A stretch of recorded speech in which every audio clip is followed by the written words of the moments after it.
નમસ્કાર ગુજરાત. આજના તાજા હવામાન સમાચારની અંદર ફરી એક વખત આપનું હાર્દિક સ્વાગત છે મિત્રો. આજે તારીખ થઈ છે 4 જૂન અને વાર થયો છે ગુરુવાર. આજના દિવસે ગુજરાત રાજ્યની અંદર વરસાદ પડવાને લઈને એક સૌથી મોટી આગાહી મળી રહી છે. ખાસ કરી મધ્ય ગુજરાત અને ઉત્તર ગુજરાતના જિલ્લાઓની અંદર વધારે પડતો વરસાદ આજના દિવસે જોવા મળશે. લો પ્રેશર સિસ્ટમ જે સક્રિય થઈ હતી અને સાથે કેરળની અંદર ચોમાસું હવે છે એ આગામી 12 કલાકની અંદર પહોંચવાનું છે. એટલે કેરળની અંદર ચોમાસું પહોંચે ત્યારથી ઓફિશિયલી માહિતી આપણને મળી જાય, પાકું થઈ જાય કે ગુજરાત રાજ્યની અંદર ચોમાસાની શરૂઆત થઈ જશે. પરંતુ તમને જણાવીએ, આ વર્ષે ગુજરાત રાજ્યની અંદર ચોમાસું શરૂ થાય તે પહેલા એક મિની વાવાઝોડું જે છે એ સક્રિય થતું જોવા મળી રહ્યું છે. અને આ મિની વાવાઝોડું જે છે એ ગુજરાત નજીક આવશે તો એ માટે આગામી 10 થી 12 દિવસનો સમય લાગશે. પરંતુ શું ખરેખર આ વાવાઝોડાની અસર ગુજરાત રાજ્ય ઉપર થવાની છે કે નહીં, એના વિશેની તમને એક માહિતી જણાવીશું. સાથે અરબ સાગરના દરિયાની અંદર જે લો પ્રેશર સિસ્ટમ સક્રિય થઈ છે એનો ઘેરાવો પણ ખૂબ જ મજબૂત બન્યો છે. એટલે આ માટેની પણ એક સૌથી મોટી આગાહી થઈ છે. ગુજરાત રાજ્ય ઉપર જાણીતા હવામાન નિષ્ણાત અંબાલા પટેલ અને પરેશભાઈ ગોસ્વામી દ્વારા જે આગાહી વ્યક્ત કરવામાં આવી છે તેમાં અમદાવાદ લાગુના વિસ્તારથી લઈ વડોદરા, લુણાવાડા આ સાથે જે છોટાઉદેપુરથી લઈ અને નાગપુરના વિસ્તારો તેમજ પાલનપુર, મહેસાણાના વિસ્તારોની અંદર વરસાદ પડવાને લઈને આગાહી વ્યક્ત કરવામાં આવી છે. હવે ગુજરાતના જાણીતા હવામાન નિષ્ણાતો દ્વારા જ્યારે આગાહી વ્યક્ત કરવામાં આવતી હોય ત્યારે લો પ્રેશર સિસ્ટમો સક્રિય થતી હોય તેની પણ માહિતી આપવામાં આવતી હોય છે. તો એ પણ જાણી લો. અને હવે ગુજરાત રાજ્ય ઉપર આગામી 24 કલાક ભારેથી ભારે વરસાદ પડશે તેની પણ એક માહિતી છે એ તમને જણાવી દઈશું. ગુજરાત રાજ્ય ઉપર વરસાદ પડે અને મેઘમય થાય તે પહેલા મિત્રો વાતાવરણની અંદર જે એકાએક પલટો આવે છે. અત્યારે તમે જોઈ શકો છો 60 કિલોમીટર પ્રતિ કલાકની ઝડપના પવનો જે ફૂંકાતા હતા એ અત્યારે પવનની ગતિની અંદર ઘટાડો થયો છે. 2 દિવસ પહેલા 40 કિલોમીટર પ્રતિ કલાકની ઝડપથી લઈને 60 કિલોમીટરના પવનો તો ફૂંકાતા હતા, પરંતુ હવે લો પ્રેશર સિસ્ટમ જે પાકિસ્તાનની અંદર બની છે તે પણ તમે જાણી લો. કારણ કે પાકિસ્તાનની અંદર જ્યારે લો પ્રેશર સિસ્ટમ બની છે તો એ ડાયરેક્ટ રાજસ્થાન અથવા તો ગુજરાત નજીક આવે છે. એમાંની રાજસ્થાન તરફ જતી જે આગાહી છે એ અત્યારે 40% દર્શાવવામાં આવી છે અને ગુજરાત નજીક આવતી જે આગાહી છે એ 60% દર્શાવવામાં આવી રહી છે. એટલે કે વધારે પડતી આગાહી ગુજરાત તરફની છે. હવે પાકિસ્તાનની તો આપણે વાત કરીએ, લો પ્રેશર સિસ્ટમ એક અરબ સાગરની અંદર બની છે. યમન, ઓમાન અને સોમાલિયાના દેશોમાં જે દરિયાકાંઠો લાગુ પડે છે ત્યાંથી માલદીવ અને લક્ષદ્વીપના ટાપુ વચ્ચેનો જે અંતર છે એટલે કે લગભગ 600 કિલોમીટરના અંતરે આ એક લો પ્રેશર સિસ્ટમ સક્રિય થઈ છે. હવે આ લો પ્રેશર સિસ્ટમ ગુજરાત નજીક પણ આવી શકે અને ધીમે ધીમે આગળ વધી અને ભારત દેશના મધ્ય ભાગ તરફ પણ જઈ શકે. તો તેને લઈને પણ એક આગાહી કરવામાં આવી છે એ પણ જાણીએ. પહેલા તમને જણાવી દઈએ કે અત્યારનો સેટેલાઇટ ઇમેજ જે છે, લાઈવ સેટેલાઇટ ઇમેજના માધ્યમથી જોઈ શકો છો મધ્ય ગુજરાત અને સૌરાષ્ટ્ર ઝોનની અંદર વરસાદ જે છે એ ભૂકા બોલાવશે. જેમાં સુરેન્દ્રનગર છે, સાથે સાથે બોટાદ છે, ધોરેલા છે, રાજકોટ, મોરબી, હળવદ, વિરમગામ, અમદાવાદ, નડિયાદ, ધોળકા, ખંભાત, ગોંડલ અને ભાવનગર આજે 12 થી 15 જેટલા જે જિલ્લાઓ છે એ જિલ્લાઓની અંદર વરસાદ અત્યારે પડી રહ્યો છે. આજ વહેલી સવારથી ગુજરાતના આ જિલ્લાઓની અંદર વધારે પડતો વરસાદ પડે તેની આગાહી પણ દર્શાવવામાં આવી રહી છે. તો આ દરેક આગાહી અને દરેક માહિતી તમને આજના વિડીયોની અંદર જણાવવાની છે. ખાસ કરજો જેથી કરી આવી દરેક આગાહી તમને સમયસર મળતી રહે. અરબ સાગરના દરિયાની વાત કરવામાં આવે તો અરબ સાગરના દરિયાની અંદર અત્યારે લો પ્રેશર સિસ્ટમ છે એ વધારે પડતી મજબૂત થઈ છે. કારણ કે બેંગ્લોરથી બેંગલવી, મદુરાઈ, ચેન્નઈ, પોંડુચેરી અને લક્ષદ્વીપના ટાપુઓ વચ્ચે જ્યારે વરસાદી ચોમાસાના સિસ્ટમોના વાદળોના ઘેરાવા સામે આવે છે ત્યારે એવી માહિતી મળે છે કે ચોમાસું જે છે એ મધ્ય ભારત તરફ પહોંચ્યું હોય. તેની પણ તમને એક અપડેટ જણાવીએ તો અત્યારે મિત્રો તમે આ ચેટ જોઈ શકો છો જે કોલાવેદરમાંથી આપણને માહિતી મળી રહી છે. તેમાં ભારત દેશનો મેપ છે. સમગ્ર દેશની અંદર ગુજરાત રાજ્ય સાથે સાથે બીજા અન્ય રાજ્યોની પણ વાત કરવામાં આવી છે. એમાંથી ગુજરાતની ઉપરનો ભાગ અને રાજસ્થાનનો ભાગ આ બે ભાગની અંદર રેડ એલર્ટ દર્શાવવામાં આવ્યા છે. એટલે આ જે જિલ્લાઓ છે જે ગુજરાત રાજ્યની અંદર ઉપરના ભાગની અંદર એટલે પાકિસ્તાન લગભગના બોર્ડર લાગુના વિસ્તાર અને રાજસ્થાન બોર્ડર લાગુના વિસ્તારની અંદર ચોમાસું જે છે એ વધારે સક્રિય થતું જોવા મળી રહ્યું છે.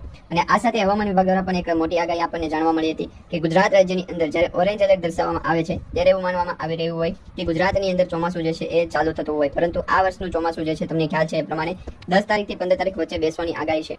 હાલ મિત્રો આજે તારીખ જે થઈ છે 4 જૂન. 4 જૂનના રોજ ગુજરાત રાજ્ય સુધી પહોંચતું વાતાવરણ જે છે એ મધ્ય ભારત તરફ છે જોવા મળી રહ્યું છે. બાકી તમે જોઈ શકો છો એ પ્રમાણે પૂર્વ ભારતના ભાગ હોય, સાથે બંગાળની ખાડી અને અરબ સાગરના દરિયા વચ્ચેના જે પણ ભાગો છે તમામ વિસ્તારોની અંદર ચોમાસાના વરસાદની શરૂઆત થઈ ગઈ છે. હવે આ વરસાદની આગાહી ગુજરાત રાજ્ય ઉપર જે દર્શાવવામાં આવી એના કરતાં વિપરીત થઈ શકે. કારણ કે આ વર્ષે બંગાળની ખાડીની અંદર લો પ્રેશર સિસ્ટમ સક્રિય થવાની છે અને વાવાઝોડું પણ બનવાનું છે. એટલે કે સાયક્લોનિક સર્ક્યુલેશનની પણ અસર થવાની છે. આ લો પ્રેશર સિસ્ટમ અસર ગુજરાત સુધી પહોંચે તે પહેલા હવામાન વિભાગની અંદર જે છે એ મધ્ય ભારતની અંદર વાતાવરણની અંદર એકાએક મોટો પલટો આવે તેની આગાહી દર્શાવવામાં આવી છે. એ પણ જાણી લેજો. કારણ કે વિવિધ ભાગની અંદર જ્યારે દક્ષિણ ભારતની વાત કરવામાં આવે અને ઉત્તર ભારતની વાત કરવામાં આવે તો વિવિધ વિસ્તારોની અંદર વરસાદ જે છે એ પડતો હોય છે. આ વર્ષે પણ ગુજરાત સાથે સાથે અન્ય રાજ્યોની અંદર પણ વરસાદની જે આગાહી છે એ દર્શાવવામાં આવી, પરંતુ વરસાદ જે છે એ વધારે પડતો મધ્ય ભારતમાં પડવાનો છે, દક્ષિણ ભારતની અંદર પડશે અને પૂર્વ ભારતની અંદર પડશે. આ વખતનો જે ચોમાસું જે છે એનો મેપ પણ તૈયાર થઈ ગયો છે. ચોમાસાના નકશા પણ છે એ આવી ગયા છે. એ પણ તમે જોઈ લો. ચોમાસાના નકશા અહીંયા દર્શાવવામાં આવી રહ્યા છે. વધારે પડતો વરસાદ ઉત્તર ભારત તેમજ ઉત્તર મધ્ય પૂર્વ ભારતના જે પણ રાજ્યો છે ત્યાં જોવા મળી રહ્યો છે. હવે આ વરસાદી સિસ્ટમ એકાએક પલટા સાથે હવામાન વિભાગ દ્વારા જ્યારે જાહેરાત કરવામાં આવી, માહિતી આપવામાં આવી ત્યારે કહેવામાં આવી રહ્યું હતું કે ઠંડુ વાતાવરણ પહેલા જામશે. તો એ જ પ્રમાણે અત્યારે ઠંડુ વાતાવરણ જોવા મળી રહ્યું છે. હવે આ ઠંડા વાતાવરણ સાથે ચોમાસાના વરસાદની પણ આગાહી દર્શાવવામાં આવી છે. અહીંયા તમે જોઈ શકો છો દક્ષિણ ભારતથી લઈ અને ચોમાસું જે છે એ આગળ વધે ત્યારે મિત્રો કહેવામાં આવી રહ્યું હતું કે 31 મે સુધીમાં ગુજરાતમાં વરસાદ પડશે, પરંતુ 31 તારીખ સુધીમાં માત્ર ક્લાઇમેટ ચેન્જની અસર છે એ જોવા મળી હતી. એટલે વરસાદની જે પ્રમાણ એ 1 જૂનથી શરૂ થયું અને હવે 7 જૂન સુધી ચાલશે. એટલે આ 7 જૂન સુધી ચોમાસું જે છે ગુજરાત સુધી પહોંચ્યું એવું માની શકાય, અથવા પ્રી મોન્સૂનની એક્ટિવિટી છે એટલે કે ગુજરાત સુધી ચોમાસું નથી પહોંચ્યું એવું પણ માની શકીએ. બીજું એ કે મધ્ય ભારતની અંદર જે છૂટાછવાયા રાજ્યોની અંદર વાતાવરણની અંદર એકાએક મોટો પલટો આવે છે, એમાં પણ ખાસ કરી અરબ સાગર, બંગાળની ખાડી અને લો પ્રેશર સિસ્ટમો જે છે એ અરબ સાગરના દરિયાની અંદર વધારે પડતી જોવા મળે છે. તેની જ મોટી અસર છે એ પૂર્વ ભારતની અંદર પણ જોવા મળશે. બીજો એ મેપ પણ તમે જોઈ લો, કારણ કે મિત્રો અત્યારે જે ચોમાસું જે છે કઈ દિશા તરફ આગળ વધી રહ્યું છે એ સૌથી મહત્વની બાબત છે. શ્રીલંકાથી ચોમાસું પસાર થઈ ગયું. કેરળની અંદર આગામી 6 કલાકની અંદર ચોમાસું બેસશે, એટલે કે આજ સાંજ સુધીમાં જે છે એ ચોમાસું બેસવાનું છે. સાંજ સુધીની અંદર કેરળની અંદર ચોમાસું બેસી જાય પછી કેરળથી કોકણ, ગોવાના વિસ્તારો અને મહારાષ્ટ્ર બોર્ડર લાગુના વિસ્તારો સુધી ચોમાસું પહોંચે. ત્યાર પછી દક્ષિણ ભારત અને એ પછી ગુજરાતના અન્ય ભાગની અંદર છે ચોમાસું પહોંચે. હવે દક્ષિણ ગુજરાતથી લઈ અને ચોમાસું જે છે એ મધ્ય ગુજરાત સુધી પહોંચે તો એના માટેનો લગભગ 7 દિવસનો સમય બીજો લાગશે. એટલે આ માહિતી એવી મળી રહી છે કે 2 તારીખથી લઈ અને ગુજરાતની અંદર વાતાવરણ ચોમાસા જેવું શરૂ થયું ત્યારથી અત્યાર સુધીમાં જે પવનની ગતિ છે જે 40 કિલોમીટર પ્રતિ કલાકની ઝડપથી લઈ અને 60 કિલોમીટર પ્રતિ કલાકની ઝડપ સુધીની પહોંચી રહી છે. તો આ પવનની ગતિ વચ્ચે ગુજરાતનું વાતાવરણ જે છે એ કાંઈક પલટાશે. હવામાન સમાચાર જે છે બદલાશે, કારણ કે મધ્ય ભારતની અંદર પણ 7 થી 8 એવા રાજ્યો જે છે એની અંદર વરસાદની પ્રમાણ ઓછા પ્રમાણની આશંકા દર્શાવવામાં આવી છે. હવે આ જ મેપના માધ્યમથી આપણે IMD ડિપાર્ટમેન્ટે જે પ્રિડિક્શન આપી છે, IMD department, Indian metrology department, એમના દ્વારા જે પ્રિડિક્શન આપવામાં આવી છે એ જાણી લઈએ. એ માહિતી જણાવી એ પહેલા ગુજરાત રાજ્યનો મેપ તમે જોઈ લો. દક્ષિણ ગુજરાતના રીજનના ભાગથી લઈ અને મધ્ય પૂર્વ ગુજરાતના જેટલા પણ જિલ્લાઓ છે, જિલ્લાઓની અંદર વાતાવરણ કેવું રહેશે, કઈ પ્રકારની હવામાનની પરિસ્થિતિ દર્શાવવામાં આવી છે એ જાણ્યો. પહેલા તમને જણાવી દઈએ કે કયા કયા સિમ્બોલ છે એ દર્શાવવામાં આવી રહ્યા છે. તો અત્યારે વધારે વાતાવરણ વાદળછાયું વાતાવરણ, ઓછું પ્રમાણનું વાતાવરણ જે છે વાદળછાયા હોવા છતાં પણ ઓછું વાદળછાયું વાતાવરણ હોય તેવા વિસ્તારો દર્શાવવામાં આવ્યા છે. અને સાથે સાથે ઘણા બધા એવા થંડરસ્ટોર્મ એક્ટિવિટીના આગાહીકારો દ્વારા જે છે માહિતી આપવામાં આવી છે કે ગુજરાત રાજ્ય ઉપર થંડરસ્ટોર્મ એક્ટિવિટીની અસર થઈ શકે. વાતાવરણ એવું છે તેના માટે આ પ્રયત્ન કરવામાં આવ્યા છે. હકીકતમાં વરસાદી સિસ્ટમ ક્યાં છે, ક્યાં પહોંચી, કેટલા વાગ્યા સુધીમાં આવશે કોઈને પણ ખ્યાલ નથી. જો ખરેખર હવામાન સ્થિતિ મજબૂત હોય અને વાતાવરણની અંદર પલટો જોવા મળે તો જે ગુજરાત રાજ્યના ઘણા બધા એવા જિલ્લાઓ છે કે તેની અંદર વાતાવરણીય વરસાદી સિસ્ટમ જે છે નબળી જોવા મળે છે.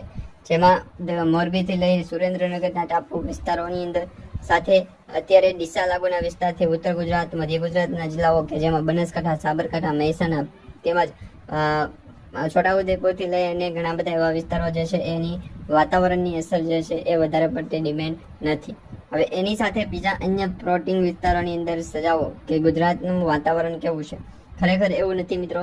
હવામાન વિભાગ દ્વારા જ્યારે દરોડા પાડવામાં આવ્યા ત્યારે વરસાદી સિસ્ટમની આગાહીઓ વ્યક્ત કરવામાં આવી હતી, પરંતુ આજે વરસાદની આગાહી જે છે દર્શાવવામાં આવે એ પહેલા જો તમે એમને પ્રૂફ આપી દો, પ્રૂફ સાબિત કરી દો તો ચાલી શકે. હવે ગુજરાત રાજ્ય ઉપર તેમાં ચોમાસાના વરસાદની પણ મજબૂત થતી સિસ્ટમો હતી, સાથે સાથે અરબ સાગરના દરિયાની અંદર પણ એની સિસ્ટમો હતી. આ મિત્રો અત્યારે જે ચોમાસું દર્શાવવામાં આવી રહ્યું છે કે ચોમાસાનો વરસાદ ક્યાં પહોંચ્યો એ મિત્રો હાઈવે ફોરકાસ્ટની આગાહી છે. એમના દ્વારા જે ગુજરાત રાજ્ય ઉપર સિસ્ટમો સક્રિય થયેલી હતી તેની માહિતી આપી હતી, તેની અપડેટ આપણને જાણવા મળી છે. તો મિત્રો અત્યારનું જે લાઈવ બુલેટિન જાહેર થયું છે 3 તારીખના રોજ જે ગુજરાત રાજ્ય માટે બુલેટિન જાહેર કરવામાં આવ્યું છે એના વિશેની અપડેટ તમને જણાવી. ગુજરાત રાજ્ય ઉપર અન્ય વિસ્તારો કરતાં જે સવારના 8:30 વાગ્યાથી સાંજના 8 વાગ્યા સુધીનું જે હવામાન મળ્યું છે, સાથે 3/6/2026ના 8:30 વાગ્યાથી આ રોજ પૂરો થતાની 24 કલાક દરમિયાન નોંધાયેલ જે હવામાન છે એની એક નાવકાસ્ટની આગાહી જાહેર કરવામાં આવી છે, એટલે કે પ્રિડિક્શન જાહેર કરવામાં આવી છે. એમાં કહેવામાં આવ્યું છે કે ગુજરાતના પ્રદેશોમાં છૂટાછવાયા સ્થળો ઉપર વરસાદ પડ્યો છે. સૌરાષ્ટ્ર, કચ્છ અને દમણ, દાદરાનગર હવેલી અને દીવના વિસ્તારોની અંદર વહેલી સવારમાં હવામાન છે એ શુષ્ક રહ્યું, એટલે કે વાતાવરણ મહત્તમ રહ્યું, તાપમાન જે છે નીચું ગયું અને ઠંડીનું પણ અસર છે જોવા મળે, ઠંડીનું પ્રમાણ છે એ જોવા મળ્યું છે. બાકીના જે વિસ્તારોની અંદર તમે જોઈ શકો છો એ પ્રમાણે કેટલાક વિસ્તારોની અંદર નોંધપાત્ર વાતાવરણની અંદર ઘટાડો થયો છે. કેટલાક જિલ્લાઓની અંદર વરસાદી સિસ્ટમ સક્રિય થઈ છે. 4 તારીખથી ગુજરાતના કયા જિલ્લાઓની અંદર કેવું વાતાવરણ રહેશે એ તમે જોઈ લો. તો 4 જૂનની આસપાસ દક્ષિણ પશ્ચિમ અને દક્ષિણ પૂર્વ માટેની અરબી સમુદ્રની અંદર કેટલાક એવા ભાગો છે જેમાં લક્ષદ્વીપના ટાપુ છે, કેરળ છે, તમિલનાડુ છે અને ઘણા બધા એવા ભાગોની અંદર સાથે દક્ષિણ પશ્ચિમી, પશ્ચિમ મધ્ય પૂર્વ અને ઉત્તર પૂર્વ ગુજરાત અને સાથે બંગાળની ખાડીના કેટલાક ભાગોની અંદર એક બંગાળની ખાડીમાંથી એક સિસ્ટમ આવશે અને આ સિસ્ટમ વધારે પડતી અસર દર્શાવી શકે છે. હવે આ વાતાવરણની અસર ગુજરાત નજીક આવે તો હવામાનની અંદર પલટો આવી શકે.